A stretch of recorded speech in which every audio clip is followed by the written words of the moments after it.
Welcome, everyone. This is Conscious Nutrition, Episode 11, Cholesterol and Hypothyroidism. This is a great one. We're going to keep it simple, but it's a great one. It's exciting. I'm Josh Rubin. I'm Jeannie Rubin. And we are here to pump you up. No, I'm just kidding. Googer. What's up, googs? Don't forget first that we are here every single Thursday, 12 p.m. Pacific Coast time to talk all things health, all things thyroid, all things healing. All.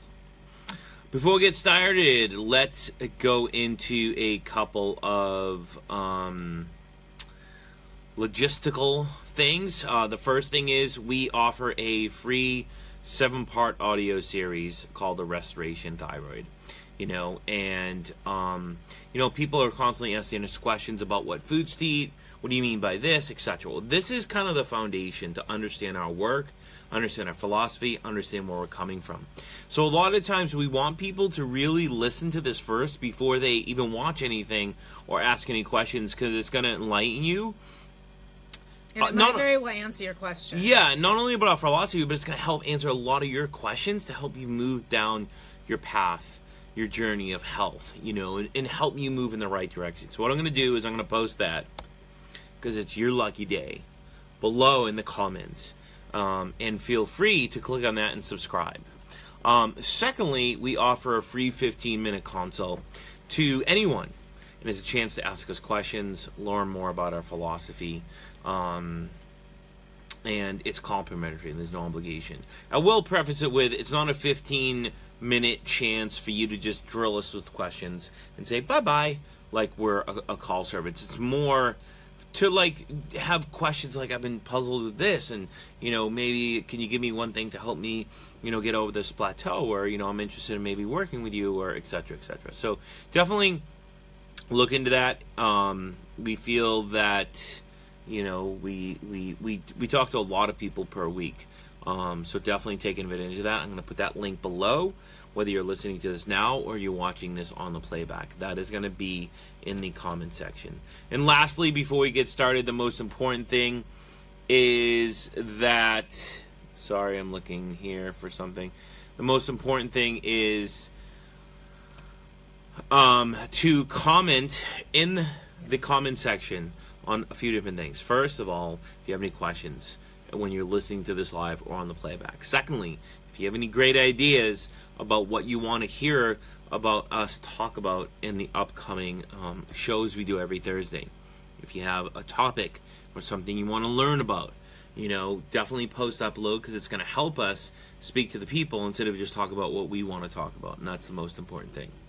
Anything else? No, I think you covered it all. No? This looks pretty today, huh? Pretty elegant. My usual self, hat and sweatshirt, just chilling like a villain. Andrea, how we doing? Andrea was feeling good yesterday. I saw your post. That's great. I'm glad you're back at it, enjoying it. All right. So today we're talking about the scary, dangerous cholesterol. It's a little misunderstood. We've got... Hi, Darlene.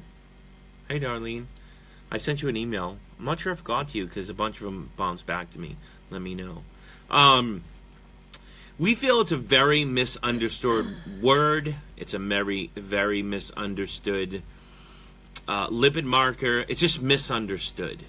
And there's a lot of reasons for that. I don't know how much we want to go into that right now, as far as, it's been shown since way back, over 100 years ago, 1800s, that hypothyroidism is probably the leading cause of heart disease and whatnot, and then cholesterol and the relationship between hypothyroidism we've known since the early 1900s.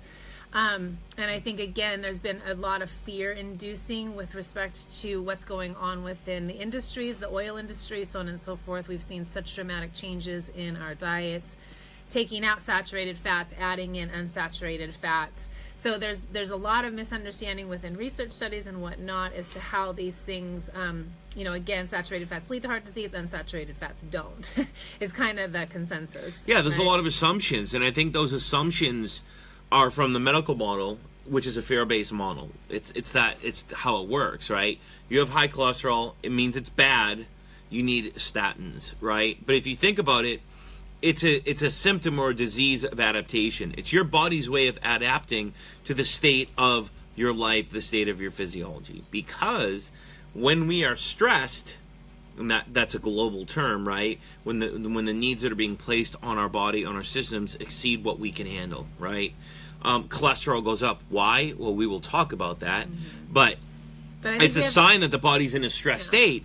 But the medical model teaches us to be afraid of it. It's bad. We need to get rid of it. It causes heart problems, causes heart disease, etc. We need to lower it with statins, which are cholesterol-lowering drugs. So I believe, personally, that's a very fear-based model, and unfortunately it's very misunderstood, because when you get down to it, there's about 1 million benefits to cholesterol, and maybe not even one bad thing about it.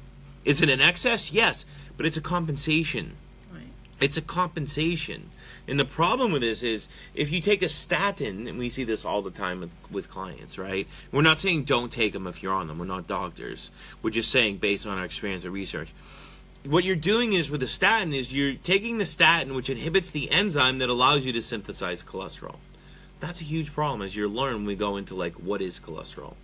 You know, and if you look at a lot of the research, it shows that cholesterol, or statins, I should say, lowering, your cholesterol with statins, can lead to muscle pain, can lead to joint pain, can lead to decrease in mortality, can lead to even suicide, depression, etc. And even diabetes. Process, it's right? not. Yeah. Well, go ahead. So, and the other problem is, you're taking away the very thing your body needs to fight stress. That's our body's first primitive defense to stress. But you need it. Why? Which we'll talk about, because you use it to convert certain hormones to help us fight stress. So I think we have to understand is, again, 80% of the cholesterol being in your body is from what you have. It's what your body's making, and very little, a very small percentage, 20%, is the food that you're eating. So again, we do want to be careful with our dietary cholesterol intake and find that balance. But I think, again, what we're not realizing is that it serves an extremely important protective function in the human body, within every single cell in your body. So again, we have to begin to look at why those levels are elevating, what exactly is cholesterol doing in the body, what is its purpose, and go from that point of view. And, and you'll start, and this will start to connect as we move through it. But I think the bigger thing that we're trying to say now is that we shouldn't be so afraid of it. And as we begin, and I think we are afraid of things that we don't understand. So as we begin to understand it, that fear can go away a little bit. And that's what we hope to do today. Right. So we'll kind of get into what it is and how it affects the body, and what that relationship between the thyroid and cholesterol is. Hi, Janet. We love our work too, but thank you. And Darlene, you're so cute too. So sweet. So sweet. So the bottom line is, with what I was saying, is anything that interferes with the formation of cholesterol interferes with our ability to handle stress. It takes away that protective mechanism, so it's dangerous. It's a very primitive reaction. It's a very primitive reaction. Stress. It's part of our autonomic nervous system, right? It's part of our ability to adapt to our environment. We take it away, it decreases our resiliency, right? And it's one more notch added to the list of medications that are decreasing or increasing mortality and not helping us live longer, and causing dementia and all these different diseases. So, as Jeannie said, when we talk about what is cholesterol, and she brought up probably one of the best points, is everyone thinks like high cholesterol diets are bad, and it's not true, because she said 80% of the cholesterol in your body is formed in your body. 20% comes from your diet, right? So if you change your diet, it might change your cholesterol 20%. What does that tell us? That you have to change how you're living. You have to change how you're living, your habits, right? You have to change how you're thinking. You have to change everything. Why? To de-stress the body, to de-stress the nervous system, to de-stress your hormones, right? To bring cholesterol down. So it doesn't increase, to increase steroidal hormones to help you fight stress. And that's the crux of it all, right? That literally is the answer. We can hang up now and say bye-bye. Right? We're not going to. But Well, there's a consistency in what we continue to say as far as what's creating a lot of the imbalances in the system. And again, it does come back. It does come down to it comes down to how your body is experiencing its environment. Right. So again, there's a lot of control that we have over creating regulation in the system and normalizing your cholesterol levels. So yes. And this is interesting too. It's based on Diana Schwartzmann's work, which is someone we followed her work for a long time, and her work around stress and the hormones, autonomic nervous system. We love her work. And when she talks about, like, people think cholesterol is bad, so they go on these low cholesterol diets. And the problem is, I'm kind of reading from my notes because it's important. I want to get it exactly. It's like the liver manufactures only the amount needed to maintain homeostasis. And that amount is very specific to each individual, right? So it's helping us regulate homeostasis. So when it goes up, it's helping us stay as healthy as we can to fight stress, to fight disease, etc. When a diet is low in cholesterol, the liver produces more cholesterol from other dietary sources like unsaturated fats and sugar. Mm-hmm. She goes on to say that when you don't eat cholesterol, your body sees this as deprivation, as a time of crisis or famine. During this famine, insulin activates an enzyme in your liver called HMG-CoA reductase. That's what statins inhibits. It inhibits that enzyme. That begins to overproduce cholesterol from the carbohydrates you eat. So if you cut out the cholesterol, your cholesterol, it's a natural adaptation. Right. It's automatically going to go up, right? So what we're seeing here is your diet has very little positive effect on cholesterol, has more of a negative effect. Taking statins has a negative effect, changing how you're living, your habits, creating change to create change, right, and de-stressing the system. That's going to have more of effect, 80% effect on our system, right? So what is cholesterol, right? This is the big question, and there's many factors, I think, when it comes to, like, what is cholesterol. But I think the biggest thing is it's a precursor to all your steroidal hormones, right? We're talking about pregnenolone, we're talking about progesterone, we're talking about cortisol, we're talking about all these things that help us fight inflammation, help us regulate stress in the system. And that's why cholesterol goes up, because we need more of that when we're in times of stress. In times of stress. It's not a bad thing. But our body is designed to bump to that level and come back down to that level, right? We go out to hunt for food, it's up, we come back, we eat it, it's down, right? That's the primitive reflex. The problem is our society is go, go, go, go, go, do, order, we're eating, everything is go, go, go. We never come back down. That's why cholesterol never comes back down. It's that simple. We don't give it a chance to come back down. So that's the first, I guess, definition of what cholesterol is and why it is so important. Another one is, and kind of quoting Ray Pete here, is it's a huge antioxidant. We've said this for years. And why? Because the body uses it to repair damaged blood vessels. So what we know is an antioxidant is anything that allows our cells to use oxygen efficiently, right? To upregulate energy production. And cholesterol plays a huge role in that. Thyroid hormone plays a huge role in that. It's a system of systems. So what we're doing is we're using cholesterol in an antioxidant nature in times of stress, but we're taking a statin to reduce it when we actually need it to help us fight stress. Mm-hmm. So when you think of cholesterol being bad, it's not bad. It's actually an antioxidant. Like everyone's taking antioxidant. You have your own antioxidant, and you're using it. The problem is when it's elevated for too long, obviously it can become a problem. But we need to know how do we get it back down and use it when we need it efficiently to help us fight stress and come back down to that kind of rest, repair, and regeneration state. Mm-hmm.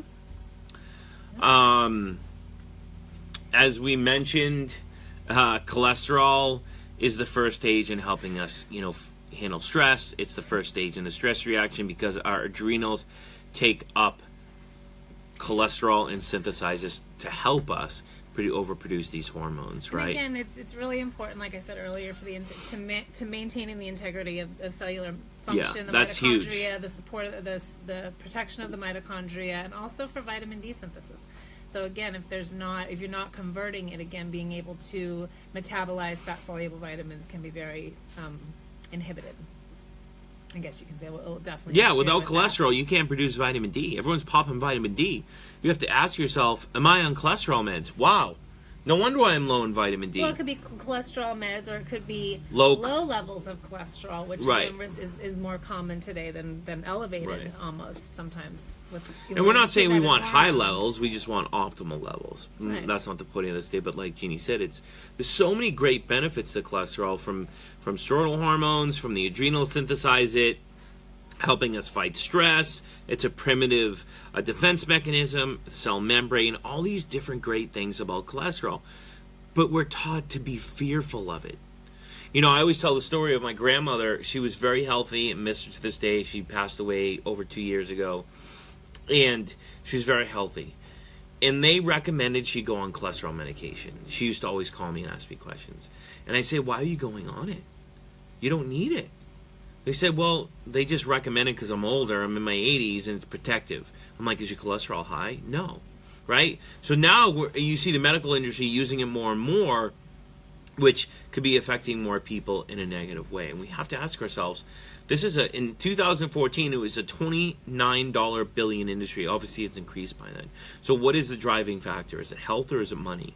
Of course, I have my views and you have your views, but the bottom line is this. Obviously, there's some medications that are very important. I don't believe that taking a statin is one of them, and that we can do a lot within our life to decrease that. Now, I know what you're going to say. Go ahead, say it. What am I going to say? No, say it. I want to know I want you to tell me what I'm going to say. You're going to say if people have a severe history of heart disease, a lot of doctors like putting you on it for prevention. You know, and sometimes, you know, I've worked with people that do have a genetic predisposition to really high cholesterol, and they're put on statins. But I've also seen people regulate their lifestyle while being on the medication, and have their lifestyle changes, have that actually come down. Right. And be able to go off the medication. Someone that's predisposed is going to have to put a little bit more attention into what their lifestyle, how they're being affected, so on and so forth. Sorry. But I just lost my train of thought with you doing that. One moment, please. Sorry. Little disruption here. So there's a lot of important things to cholesterol, so don't be afraid of it. Realize that it plays an important role in regulating health. Yeah. Well, I think that we have to realize that, again, the studies are out there. They've been out there for a very, very, very long time. So when we start to kind of move forward and look at what is it that elevates cholesterol, why are we seeing these elevated levels? And again, this is the crux. So this is the good information. It's low thyroid function. And this was essentially because again, we'll talk more about that. But that's really again what we're looking at with respect to elevated cholesterol levels is an interruption in the thyroid cholesterol relationship, meaning low thyroid function, which is interrupting your ability to be able to convert, which is a chronic stress. So there again is that vicious cycle of not having what we need to produce the functions on so many different levels. Right, and this is from the work of Broda Barnes and many others. If you research it, it's been around for a long time. But here's the thing. I'm sorry. I don't want to lose my thought again because there's a lot happening around us on the outside that you don't realize, and it's really difficult for me to focus. I'm just holding my thought. It is standard practice in the medical industry to test thyroid function with elevated levels of cholesterol. Okay, that is normal. That's because the research has been done. It's shown. So it is, again, common practice for that to be the next step in elevated cholesterol levels. Problem is, and we've talked about this before, is that typically when they're testing thyroid function, it's testing TSH only, which can appear, or you can definitely easily overlook that by a normal reading that falls within that very wide range of what normal TSH levels might look like. Right, and I think overlooking conversion issues and so on and so forth. Right, I think that's the biggest thing. When you do labs, you can't look at conversion. That's why we use body temperature and pulse based off the work of Broda Barnes. So we're not saying everyone that has high cholesterol is hypothyroid. We're saying that everyone that has high cholesterol has a conversion issue with their thyroid. Yes. And if you want to learn more about watch one of our last videos we did on functional hypothyroidism. Thanks, Annie. I'm working on it. Yeah. Broda Barnes' work talked about how cholesterol was a reflection of thyroid health. And the lower the thyroid function, cholesterol is going to go up. Why? Because thyroid hormone itself, especially T3, increases or rapidly influences the synthesis of cholesterol, right? So if cholesterol is up because we're stressed and we're hypometabolic, we don't have that unlocking mechanism, T3, to help it be synthesized, so cholesterol keeps going up.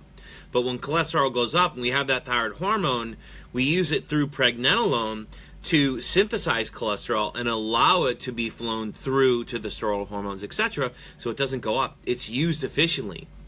So a lot of people think that thyroid hormone suppresses cholesterol, and it's not what it's doing. It's not like a statin. What it's doing is it's increasing the efficiency, the use, the synthesization.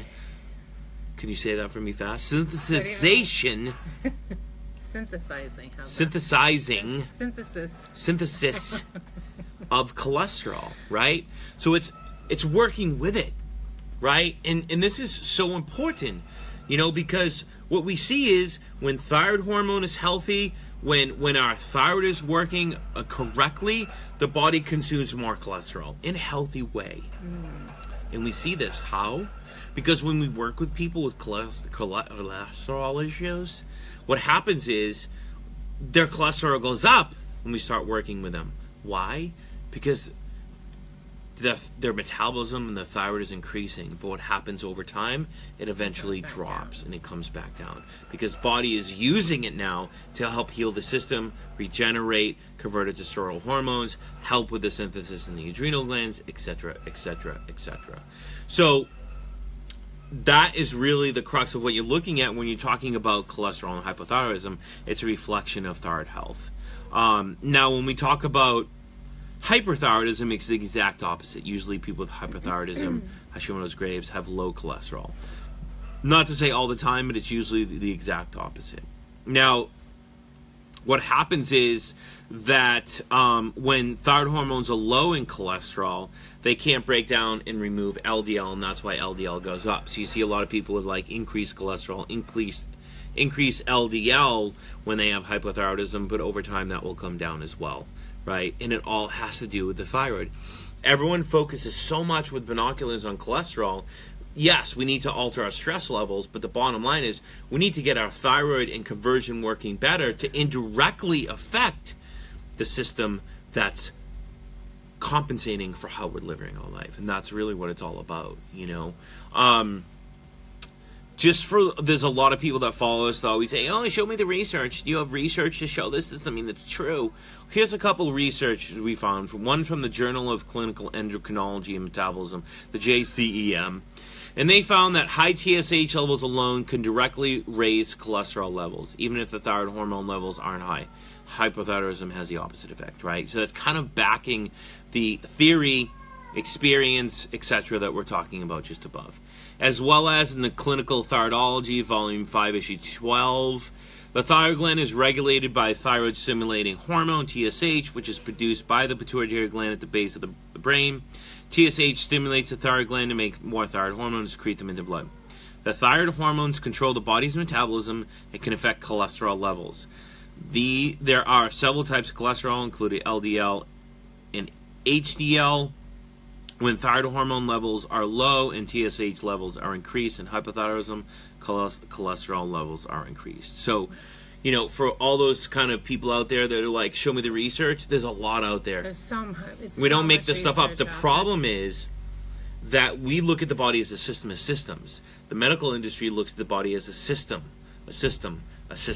And they're not looking at the correlation big enough to say, maybe we need to look more at the thyroid and thyroid health, but not just throwing people on thyroid medication. Well, and I think, again, there's a disconnect. There's a difference in where we're going, alternative approaches and whatnot. Medicine is designed to treat disease. And here we are looking towards treating health or restoring health. Yeah, that's a good point. That's more of the difference. If you want to treat disease and you want to maintain a certain just level of life, just to preserve yourself, that's an option. Preserve yourself. But if you want to, again, look at how things are working together, there's an opportunity to create more balance there for sure. That's a great definition, a great difference between what we're doing and what I would say the medical industry. We're trying to create health, not fight disease. And in that, that's created a lot of confusion. Right. So let's look at the whole of it. How does one affect another, and begin to take steps to create more balance. So we talked about the problem. We talked about what cholesterol is. We talked about the correlation between cholesterol and hypothyroidism. Now, what most people want to know is how do we restore it? Now, we're going to go over some Band-Aids first. These are Band-Aids. These are the holistic way of taking statins, right? It doesn't mean it's going to fix it. It doesn't mean you're just going to add coconut oil, it's going to fix it. It's a piece of the puzzle. And then we'll talk about the biggest piece of the puzzle in the end. Go ahead. No, I'm not sure what your biggest piece of the puzzle is. Because your brain works one way and mine works another way. So I think if we were to start at the hierarchy, the most important thing is going to be regulating blood sugar, because you're not going to get anywhere without doing that, right? You're not going to get any conversion happening. Right, so that's the big thing. You have to regulate, number one, your life, your lifestyle, and your living habits, right? Secondly, like Jeannie said, the easiest way to get in touch with the autonomic nervous system is through blood sugar regulation. Yeah. Why? Because now we're getting the liver to store glycogen. We're increasing thyroid hormone conversion. Our cells can use that T3 and synthesize cholesterol. So we'll see this go up and this slowly come down. Yeah, and we'll start to see those hormones regulate. Everything's regulating. Right. So instead of just continuously stealing from the pot, we're actually beginning to work with it and restore and rebuild that deficit, for sure. So really what we're doing is we're eating foods, metabolic foods, that have vitamins, minerals, and nutrients that support oxidative metabolism, which is energy production. And that's what we want, because we're directly affecting the thyroid, indirectly affecting cholesterol, and we're regulating the system, right? So that would be the first thing that you need to do, and the most important thing. And like we said, if you want to learn more about that, click on the link below in our comment section on the Restoration Thyroid audio series, because it's a 7-part audio series. We talk a lot about that within the series. I think some other Band-Aid ways of helping to affect cholesterol, and these are just things we've looked up through research, maybe we've used with people, and they're just pieces to the puzzle. Wouldn't you agree? Yeah, I think they're pieces within the whole blood sugar regulation, depending upon the person. Right. That you can use as a tool if it suits you in your process, and some of those might be using coconut oil regularly, which lowers cholesterol. It's a saturated fat, so it increases that synthesization of cholesterol into pregnenolone. Yes. Yeah. So there's that. Obviously, adding a raw carrot daily to lower cholesterol or cortisol and to normalize estrogen levels, or to balance what's happening internally within the gut. With a meal. Obviously with the meal, and never, just to add to that, because again, raw carrot is a carbohydrate. We use it as a supplement. It never stands alone as a carbohydrate in a meal. Just to add that to that. Other things would be like using red light therapy, and these are all...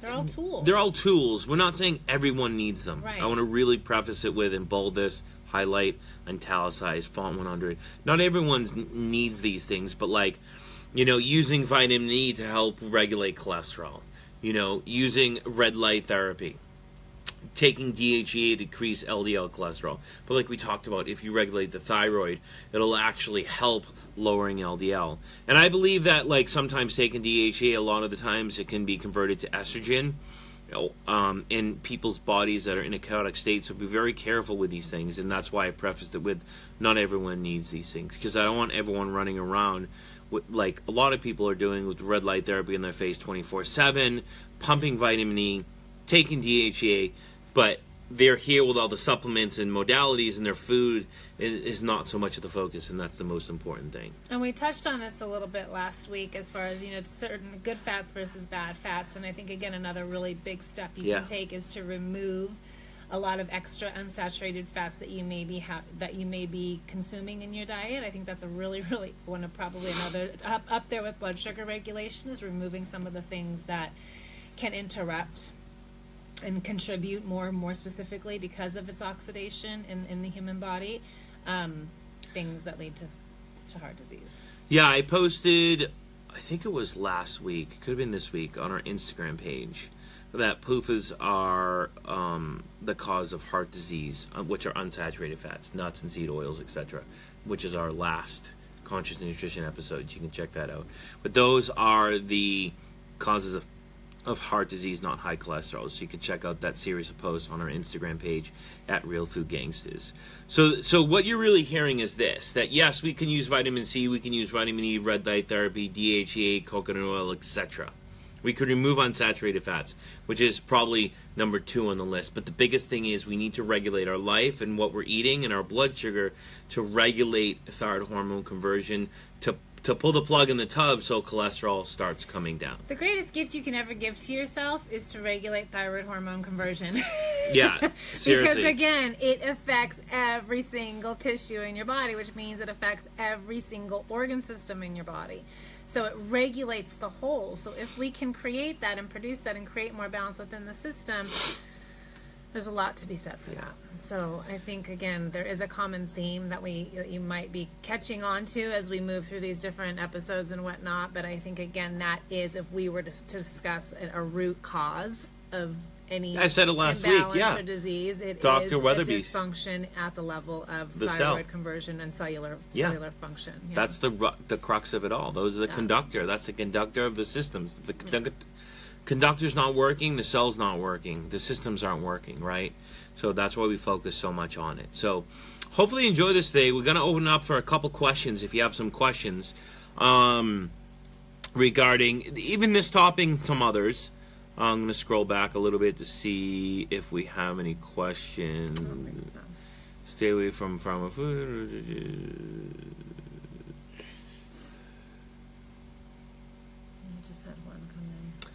Waylock says, is there an ideal cholesterol range aside from standard? You know, I don't like to talk about range personally because I think that it has to do more with the balance between HDL and LDL.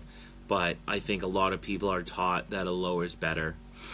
All I'll say this is if someone is around 200 or a little even over, I don't think it's a big deal. No. But you have to look at the ratio and the person and the state that they're in, right? Yeah. Because, you know, an ideal range for someone that doesn't sleep, you know, and eats like crap, their cholesterol is exactly where it needs to be to help them fight their life.